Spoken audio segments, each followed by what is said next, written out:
Hi, I'm Carrie Blazer, the Divine Feminine, reincarnation of Mary Magdalene.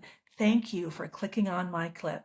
But I want to let you know that I have a free ebook linked below, my 6 Divine Feminine Self-Love Strategies. They will help you transform your emotional wounds into personal wisdom. And I take a multidisciplinary approach. I include the laws of physics, psychology, neuroscience, shamanism, mysticism. I went wild, okay? So men can understand and women can understand. There's something there for everyone because what I learned is when something's true, it's true in multiple places. All right, please like and subscribe and help me distribute my ebook to everyone for free by exploding my channel. Take care. Enjoy the clip. Bye. So the day before, we stayed at a Tibetan Buddhist monastery on the side of Mount Everest. Like that right there is like 18,500 feet. The monastery was like 17,500 feet. And we were all young in our early 20s. There were 4 Israeli guys. That's my ex-husband and me, and then a German guy. And I was the only one that spoke Chinese, and the Tibetan driver only spoke Tibetan and Chinese. But Tibet's quite patriarchal, so they kind of, made it clear that he needed to listen to me. But I got together with them after my other 2 friends left for Nepal. So they left me in Tibet, which I decided. And then the next day was the first day I met my ex-husband. So that was really interesting. We were married for like 10 years. So, um, but okay, this is what happened. So we pull up to the Buddhist monastery and we get out and the monk comes out and says, "We have wood."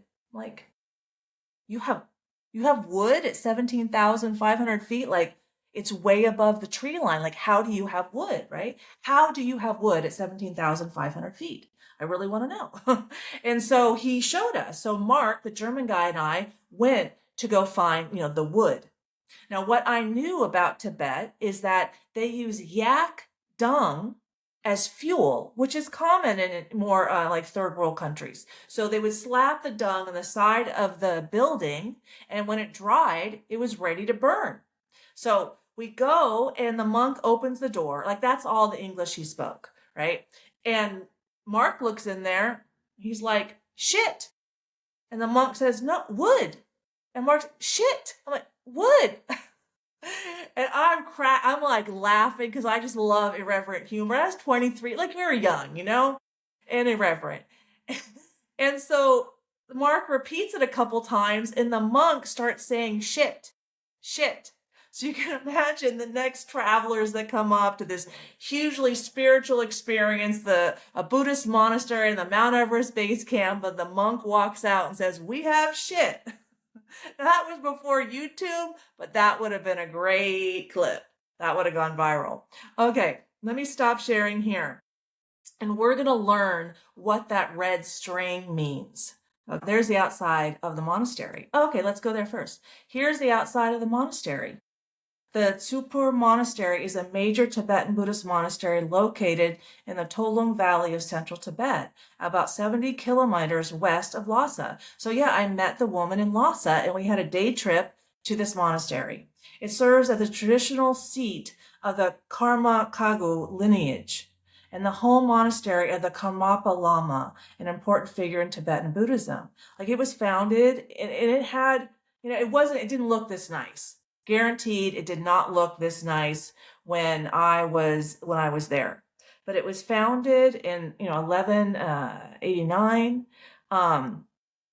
elevated 14,000 feet, like Lhasa is at 12,000 feet, okay? So anyway, there's more history there, but let me climb up and we're gonna get to the red string prior to going over some more. Oh, that's not it. Hang on. Sorry. Went to the wrong place. I apologize. I went to the wrong place and I thought I was ready, but I wasn't. And it's down here in this chat GPT. That's from my last show. Okay, here we go. So what does the red string in Tibetan Buddhism monks signify?